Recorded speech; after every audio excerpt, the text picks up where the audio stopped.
Perkenalkan, nama saya Christine Johanna Mani dengan nomor BP 2422017. Pada video ini saya akan menjelaskan mengenai reaktor kimia, tugas dari mata kuliah Kinetika Reaksi Kimia yang diampu oleh Ibu Rita Yova dan Ibu Fiona Octavia. Yang pertama, kita masuk kepada pengertian reaktor kimia. Reaktor kimia adalah wadah atau bejana di mana reaksi kimia terjadi, yaitu mengubah bahan baku atau reaktan menjadi produk yang diinginkan secara efisien dan ekonomis. Hal ini bisa dilakukan dalam skala kecil hingga skala besar.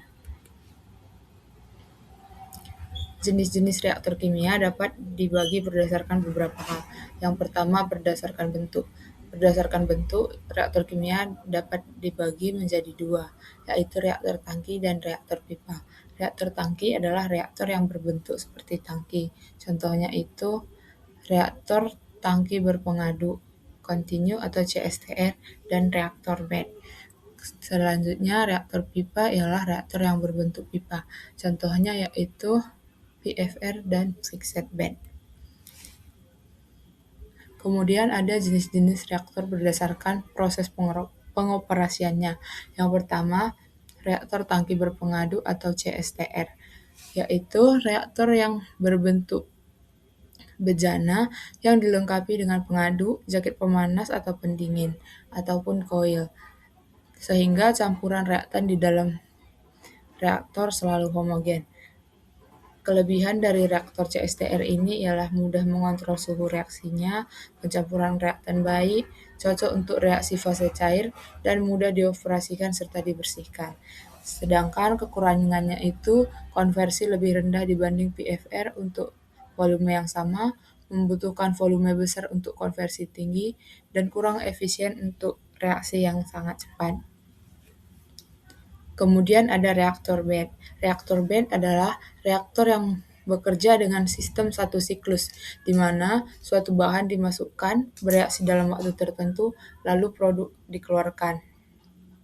Reaktor bed ini tidak kontinu, sehingga kelebihannya itu fleksibel, yaitu bisa digunakan untuk berbagai produk dan konversi tinggi dengan waktu tinggal lama. Sedangkan kekurangannya itu biaya tenaga kerja tinggi dan ada waktu mati atau downtime, yaitu untuk mengisi dan mengosongkan serta waktu membersihkan reaktor tersebut. Kemudian ada reaktor aliran sumbat atau plug flow reaktor, yaitu reaktor kontinu berbentuk pipa di mana reaktan mengalir searah tanpa pengadukan yang digunakan untuk reaksi fase gas, reaksi suhu tinggi, dan produksi skala besar yang kontinu. Untuk kelebihannya itu, konversi tinggi per volume reaktor, sangat efisien untuk produksi yang besar, cocok untuk reaksi cepat, dan luas perpindahan panas yang besar. Kemudian untuk kekurangannya itu sulit mengontrol suhu, perawatannya yang rumit, tidak fleksibel untuk perubahan produk, dan risiko hotspot pada reaksi eksoterm. Kemudian yang terakhir ada reaktor unggun tetap, yaitu reaktor yang berisi katalis padat yang disusun diam atau tidak bergerak di dalam reaktor, sementara reaktan atau gas atau cairan mengalir melewati unggun katalis tersebut. Kemudian kelebihan dari reaktor unggun tetap ini, katalis mudah dipisahkan dari produk, desain sederhana dan kuat, konversinya tinggi, dan cocok untuk reaksi fase gas. Adapun kekurangannya itu penurunan tekanan atau pressure drop-nya tinggi, proses pengontrolan suhunya susah, dan risiko hotspot pada reaksi eksoterm, serta katalis yang sulit diganti saat operasi. Kemudian perbandingan antar reaktor. Yang pertama itu berdasarkan aspek sistem operasinya. Sistem operasi pada bed itu tidak kontinu, CSTR kontinu, PFR kontinu, dan reaktor unggun tetap juga kontinu. Kemudian dari aspek pengadukannya, pada reaktor bed itu ada, CSTR ada, PFR tidak, serta unggun tetap juga tidak ada. Selanjutnya ada berdasarkan profil konsentrasi. Pada reaktor bed, profil konsentrasi berubah terhadap waktu.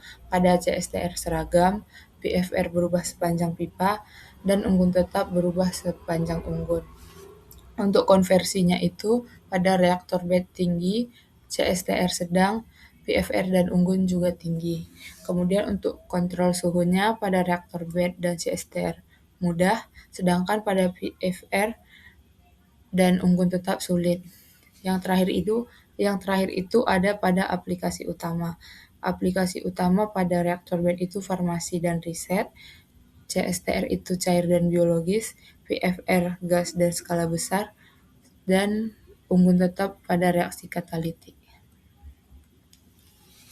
Adapun contoh penggunaan pada industri dari jenis-jenis reaktor itu yaitu reaktor bed pada industri farmasi, kosmetik, dan kimia khusus, CSTR pada makanan dan kimia cair, PFR pada industri petrokimia dan polimer, serta industri gas, unggun tetap pada pupuk dan energi. Kemudian kita masuk ke rumus-rumus perancangan reaktor. Yang pertama reaktor bed. Adapun keterangan dari simbol atau rumus-rumusnya itu Na ialah jumlah mol A, Ra laju reaksi A, dan V volume reaktor.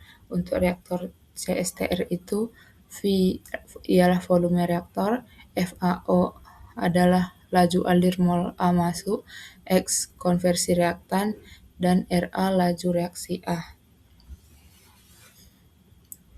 Kemudian yang ketiga itu reaktor PFR. Keterangannya itu V ialah volume reaktor, FAO adalah laju alir mol A masuk, X konversi reaktan A, Ra laju reaksi lokal. Dan yang terakhir reaktor unggun tetap atau fixed bed. Dengan keterangan Fa ialah laju alir mol A, W berat katalis, Ra laju reaksi per berat katalis.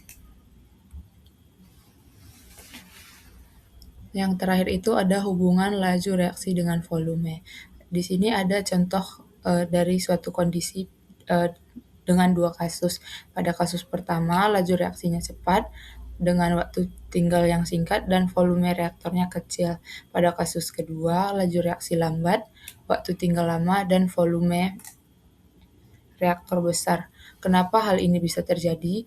Karena pada reaktor CSTR, bahan akan terus masuk. Apabila reaksinya lambat, bahan akan menumpuk pada reaktor tersebut, sehingga kita harus menambah volumenya agar reaktan bisa keluar sebagai produk dan tidak sia-sia. Volume reaktor itu berbanding terbalik dengan laju reaksinya. Apabila reaksi cepat, maka reaktornya akan kecil. Apabila reaksi lambat, reaktor akan besar.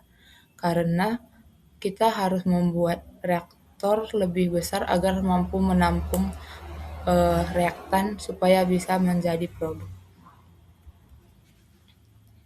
Demikian presentasi dari saya.